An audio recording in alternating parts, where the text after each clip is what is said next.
problem number one. They explicitly say there are zero, that is, indicators of external influence or match fixing.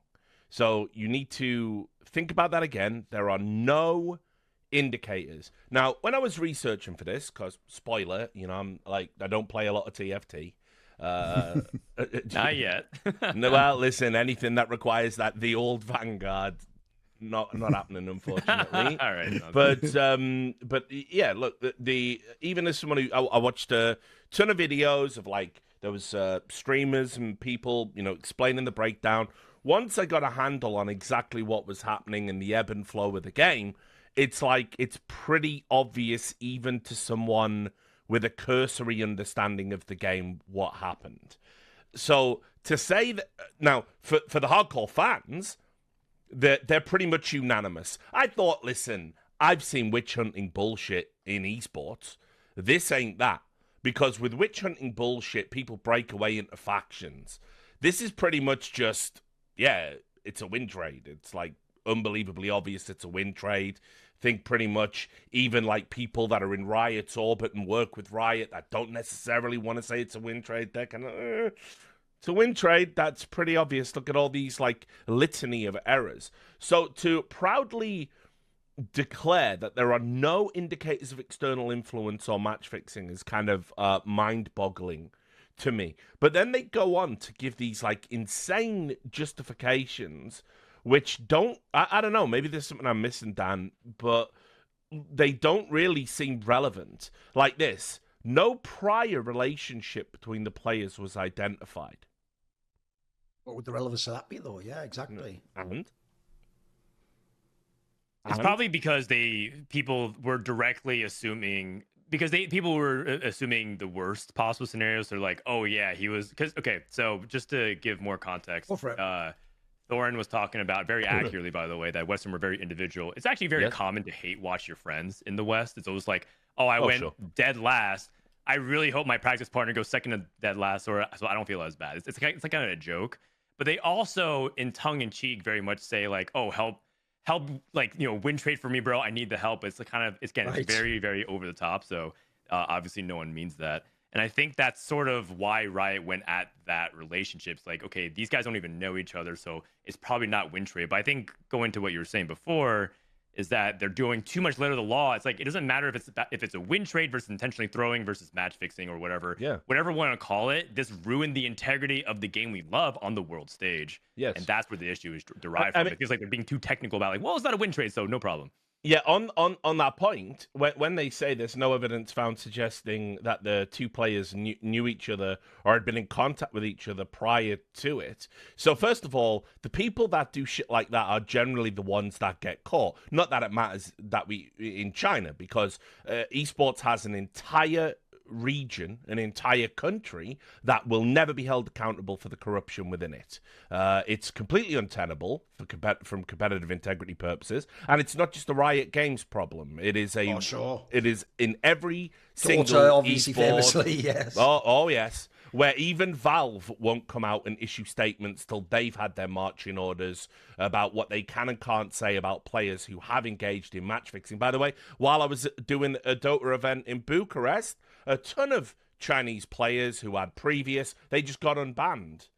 It's kind of okay, so that's fine, I guess. But whatever. So anyway, we'll not talk about that down the home stretch. But so you wouldn't need to. If this was done on a whim, because, as Dan rightly says, one of the other things that is a pathology of Chinese competitors and Chinese fans, one of the things that they absolutely feel is that the rest of the world doesn't necessarily respect them enough. You'll see this quite a lot. This happened in Dota, for instance. Prior to a major event, a player in an online game used a onomatopoeic epithet about the Chinese language, and that sparked a fucking player revolution where they all put the tag respect in their name and were basically demanding like fucking widespread apologies and bannings and all of this stuff. It kicked off a whole thing to the point where the player that did that was told if he entered the country, his safety couldn't be reliably guaranteed. And that was for a Valve event. So, there is this kind of like they're the big dogs in fucking esports. It's the biggest world market in gaming. Yet there is this sentiment that seems to be quite prevalent among the fans and some of the competitors that we don't get our due. People don't respect us. It's like actually. The average esports fan looks up to Asia and the Asian region, and particularly China, and considers it aspirational. So let's just assume this was done on a whim. It's a fellow compatriot. Why wouldn't I give him a helping hand? Well, there's no necessity for a prior relationship to do that. It's something I'm doing on a whim. It doesn't have to be any deeper than that. But when you say to people, there is no evidence whatsoever, no indicators, and you tell the world to ignore your fucking eyes and ears, you tell experts to deny their own expertise, that seems to me crazy. And by the way, they don't mention expert testimony at all, which would be so. Let's pretend, like in a hypothetical universe, right? Let's pretend that this was an American court case.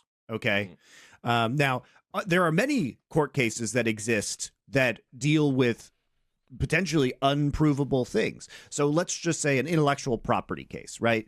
Let's say it's about stealing somebody's music. As an example, these are cases that when I was working in the legal profession, I was involved in with major artists. Okay. And so what would happen is that when somebody would be like, hey, you stole this musical idea from me, and they actually try and enter a legal fight about it, is that expert testimony is an enormous part of these cases, because you get people with PhDs in music writing reports and testifying on the stand about how likely they think this is, right? And there isn't, in this particular case, anything that is mentioned about expert testimony. So I want to turn this over to Dan now, because we haven't even gotten into. Well, just before Dan jumps in, let me also just reiterate, this is the defense in order. I'm going to summarize. There's 5 points, and it's just overlap. This is how you know how thin the defense was. The best they could do. They said, we interviewed them, and their testimonies didn't contradict each other. They have no prior relationship. They have never communicated. 2 and 3, hello. No evidence was found suggesting they had been in contact. What? We've just regurgitated point 2 fucking 3 times in a row, and no one's complaining about this, are they? And then both players compete on different versions of the game, qualified to the event through different tournament paths, indicating they have limited opportunities to interact or compete against. So basically, 4 points of a 5-point defense are the same fucking thing. Like, dude, a judge would fucking, like, you would have to toss the case for an incompetent defense. Like, it's like you've been given the shyster lawyer. You haven't got Better Call Saul. Like, you know what I mean? By the way, you know one thing as well that's actually, it might sound like you're just using some sort of like circumstantial anecdote of like, oh, nobody in the scene's like sort of like defending it. No, that's the really alarming part, Monty. As you say, the people in a court case, if this was something like, you'd bring in an expert, right? Yes. You'd have someone, even the joke is in any court case, you can find someone to argue it. Then here's the 2 obvious things as someone on this show I can say. One, as you implied, Monty, there are people whose job basically would be a lot nicer if this wasn't win trading and they could find a way to rationalize it. Those people would be all over social media fucking carrying the can for this not being win trading. And then secondly, an obvious thing to say is, so Riot in this statement say like it was all consistent with their explanations for their moves, then everyone else in the scene's a moron.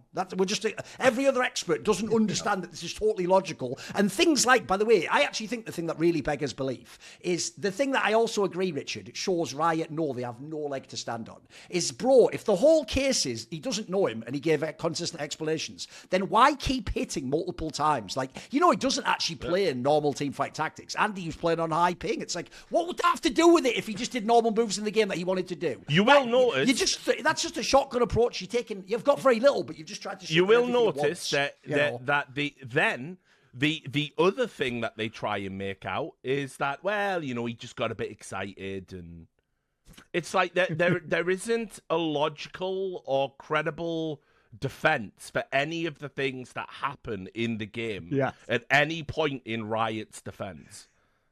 Yeah.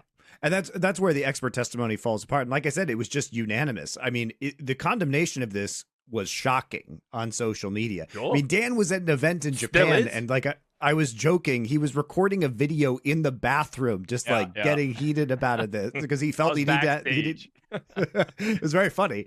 But Dan, so obviously, like, there are going to be lots of people probably who watch this who play TFT. Sure. But we don't need to get super technical. But at a high level, the things that this player did were change board positions of characters into a disadvantageous board state, change items on characters into a disadvantageous item state. What else did he do in order to facilitate what is being alleged as this throw?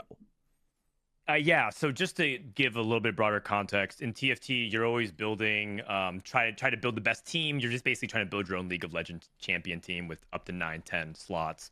And so he built a strategy around a scaling augment, which means that the longer he keeps these units on the board, the more powerful they get, right? So basically, he just keeps adding more and more stats over time, so it becomes really strong.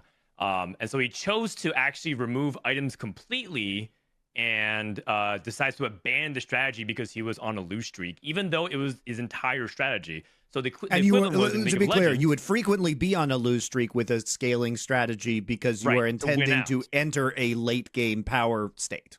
Correct, and it's also pronounced so because he's playing like a low tier unit to try and hope that it outscales things over time. So it's actually expected that he starts falling off until a point where he can start hitting critical mass.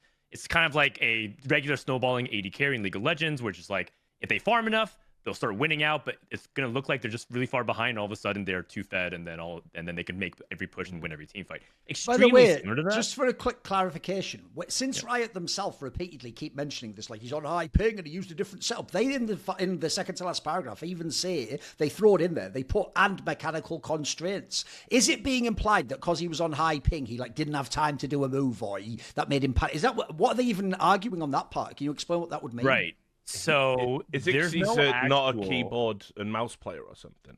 I've reading it. He is. So he is a mobile. There's two parts of Chinese regional competition, which is unique. It's not part of any other region. Is that there is a PC portion, a mobile portion. They both qualified to the World Championship. He qualified via the mobile portion, but everyone's forced to play on PC at a LAN finals. Right. But finals are regionalized. This is actually an important point to talk about competitive integrity as well, because Chinese players will fly to a local or travel to a local studio in Shanghai, Beijing, wherever they participate. And then people in Europe will travel to the LEC studios in Berlin to compete there. But a lot of TFT players also compete from home because not every region has like a studio for them to compete in. Competitive integrity has actually kind of been a problem at the World Championship already because it's uneven playing field. And this actually kind of goes a little bit against the West, in that if the Chinese have fired back at the West saying, well, these players have to play under lights and cameras. They're not their usual setups. They're not at home. But a lot of players from North America and around the world get to play from their own bedroom. And here's the actual kicker. And this is, again, not a good look for TFT, but I feel like it's important to be transparent about this, is that a lot of these players have access to third-party sources for data and information, and they can consult that. And Riot chooses not to enforce. As in essentially, like, just for an example, almost the equivalent of like knowing the right next move to make in chess. Correct. If you had the chess engine, or you had like a floor chart in fucking blackjack or something of the correct strat, you could essentially use something else. A poker assistant tool, right? To tell you odds and things like that. That's actually a very good point. By the way, that itself is kind of scandalous. That you could just be all that itself has been something that Riot also, and I've been very loud about it privately. This is probably the first time I've talked about it on my stream a few times, but I feel like This is also an inequality. Now, some players choose to be above that. I think our reigning champion from North America, who's won 2, he's very like, I don't think that even helps me. Like, I'm very public about not using it. But the reality is, competitive integrity has been a low priority at the World Championship already because of things like this. And that's why their ping is an issue, because they have a bad time zone for North America. It starts at like 3, 4, 5 a.m. in North America, but it's good time in Asia. But the trade-off is the server that they play on for the tournament realm is in Chicago. And so the ping from China to Chicago is pretty bad, 200 ping. 200 ping is not unplayable. It also doesn't explain everything. 200 ping doesn't... Yeah. You can. By the way, for people who don't play the game, here's the thing I'm click 3 confused by, right? I know a tiny bit about how these games work, Frodan. For people who don't know, it's a turn-based game. You know, it's not like it's CS and, you know, the other guy's shooting you before because you have 200 ping. So essentially, that's why I asked. What they're complaining about with the ping aspect is more the idea that you'd like misclick or it'd be slower to move or something. As you're saying here, it wouldn't really explain like losing immediately. Like, it's not like we're playing some game where it's like direct response time, right? Yes, yeah, exactly. So it's one of those things where it's like, okay, sure, maybe he was lagging, but he chose to do nothing for like rounds. He chose to do an inexplicable thing for multiple phases of the game. A lot of people think that the criticism is that one turn, but it doesn't. And I have Are there ever times in a normal game where you just choose to do nothing? Are there ever times you just do nothing for a round? I mean, there's a few times, but not when you're not in those circumstances that he's in. It feels like so glaringly obvious the wrong series of plays that was consistent from all points of the game that it's almost overwhelmingly obvious to a lot of people. And I just don't think Rajcula did their due diligence on this front. I don't think they watched his POV. I want to go back and talk about the scaling strategy. So he screwed up his scaling strategy. That was the turn that people are focused on. But what other things was he doing that you think didn't make sense previously in the game? So players that he matched up against in that game, like, so the player that he helped, we'll just call him Lee, just to make it short. That was his nickname. There was a moment in time where he also chose to not do anything against Lee to make his board stronger. So when you queue up, you can see for a brief second who you're playing before the round starts. And a lot of times in those moments, you decide in TFT in a split second if you want to commit to slamming your items, because if you put an item on a champion, it's hard to remove it unless you use another special item to do it.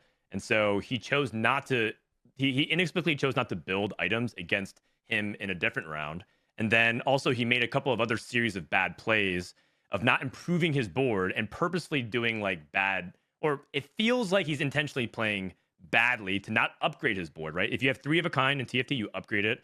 There's been moments where he just didn't buy units in his shop to improve his board, either by putting the units in or by upgrading. So there's like a lot of different things that feel like very suspicious for that game. And I just don't buy the argument of like, well, he didn't do it previously in a couple of games. Like, well, yeah, because he was still in contention. Like, this is game 13, right? I use the analogy of golf in the pre-show, which is like the 18th hole, where you know that even if you score a hole in one, you're not going to advance to the final cut. It's very similar to that. It's like he almost like hit the ball completely opposite direction into the water and be like, whoops, guess I'm just having an off day. And it just feels completely. By the way, if people want another analogy, this would be like in basketball if you just turned around and started shooting at your own basket, and then the logic is, well, we can't know if he was doing it on purpose or he's a really bad shot and he's just got the lights got in his eyes or something. Like, that's the one thing I find really weird, Frodan, is both Richard linked it in his own translated statement of what he said on his stream and in the Riot competitive ruling thing. They never mentioned that context about the idea he's using like a scaling comp, bro. Why would that be omitted? That's the weirdest thing. If it's transparent and there's nothing going on, just admit like I changed my strategy, or, you know, I decided that wasn't the right. Well, why just he doesn't mention it at all, as far as I can tell. I might be wrong. He might have said it somewhere else, but he doesn't say it on this translated stream clip. And Riot doesn't mention it at all. In fact, what's worse, Frodan, is they use the notion he's on the lose streak as compelling sort of circumstantial evidence that he wouldn't cheat in this scenario. Even though, as you're saying, if you were using the scaling approach, anyone who's played League of Legends or Dota knows if you're scaling, you're not going to be strong at level 1, are you? Like, I find that weird that that's almost like not mentioned in the people who are sort of defending this, as it were. I'll also add, I would be surprised if they actually watched the game. I think anyone that watched the game, and it's pretty harsh to say because it feels like they don't. It feels like if they watch the game, then they don't understand the game. And these are people running decisions for a really crucial time. I understand there was time constraints, right? This happened on day 2 to day 3. They had 8 hours to make a statement, because if they did, they have to figure out if they want to actually dole a punishment, get a new player in the final lobby, which I don't think was the correct move. So I think they made the right call there, but. it just makes it reek of either incompetence or more incompetence. I don't know how to differentiate that. Which is it's sad because some of these people are my friends. I don't like to say it like that, but the reality is I think they really botched this. It also just feels like the player himself, and a lot of the justification is that there's several competing factors here, because you say the mouse and keyboard thing, because in China this game is played under a different mobile app, correct? Yes, technically the version on mobile in China is a different game than the PC version. They have their own. Yeah, it's called Fight for the Golden Spatula. That's so correct, it's different than the TFT that Western players play. You can't parody this shit. I love it. No, it's a real thing. Trust me, it's not the Onion. Am I still asleep? the Chinese have their lit, I promise. The Chinese have their own app for this, and he says he plays on iPad and doesn't practice keyboard and mouse. However, the problem here is, and then there's the ping issue, and so I feel like this player is bringing up pretty valid complaints that could affect the mechanics, and he's saying if you're playing in this way, with the ping, you don't have time to make all the changes you would normally make on a lower ping environment. I'm not buying that on less than 200 ping. It's not like he has a. Why doesn't it affect everyone ping. else? That's what I don't get. Why is everyone else seeing this problem? Yeah, he says it does. He says it does and did. But I don't really By the way, buy... Richard, that part in itself cracked me up when he implied, Richard, in his translated part, that he and other Chinese players just didn't want to complain, though, even if it's affecting them. Sorry, I've been in esports. All pro players complain like a motherfucker. Yes, the all second the the game or the client ever affects their results. There's one thing a pro will never do, which is eat a loss that wasn't their fault. I'll also that I will say immediately, I don't buy whatsoever. All the Chinese players I will also insane. apply just an incredible piece of logic, right? So it was happening to all of these other Chinese players, and it cost all these other Chinese players, other players, all these placements. Why didn't one of them have an equally suspicious here's the thing. Isn't they that weird? Actually have in the past consistently every world championship. There's always like one or two screenshots that's always brought to Riot Esports saying this looks really suspicious. What do you think? Like, I don't have enough to go off of. It's something that I just want to report. And it's been happening for years now. But again, nothing was like so over the line compared to this. It was always like, that's a little sus. But at the same time, you can't be like, well, that a person making mistakes is win trade. That's just that you can't go off. No, of of course. But again, it's but I mean, that's the whole thing. Chinese players to help Chinese players, which is what makes it suspicious. Yeah. But I feel like they're just gumming up the actual conversation with like, oh, but the ping and the mouse and keyboard. Bro, this defense is like when a teenager fucking tries to retcon why nothing in their lives up until their 14th birthday was their fault. It is mental.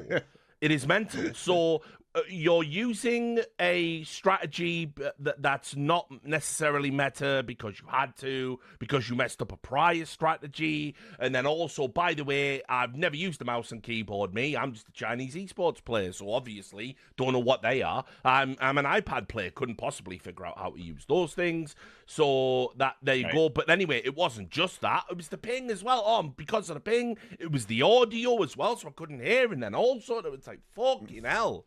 Like, pick one, dude. Like, that's how it works. Like, an alibi, singular. I did appreciate, Richard, the one. Again, I don't know the specific of the game where he's talking about playing against Zephyr. When he's like, if I wanted to win trade, why didn't I just do it more blatantly? What is the argument? That's the maddest argument. Now, I will add, obviously, this is a Reddit translated. So, Mandarin's rusty. One of the things that do fuck up a lot in these like translations, if people aren't on point, can be tenses. And, that's true. Fair enough. And sometimes the me and the I and the you can get all jumbled up. So obviously I'll take it with a pinch of salt. But what you can say is the sheer volume of the defense doesn't even make any sense. And as I said earlier, if this was happening to everybody, then it stands to reason somebody else would have had similarly erratic play that would have brought about similar suspicions.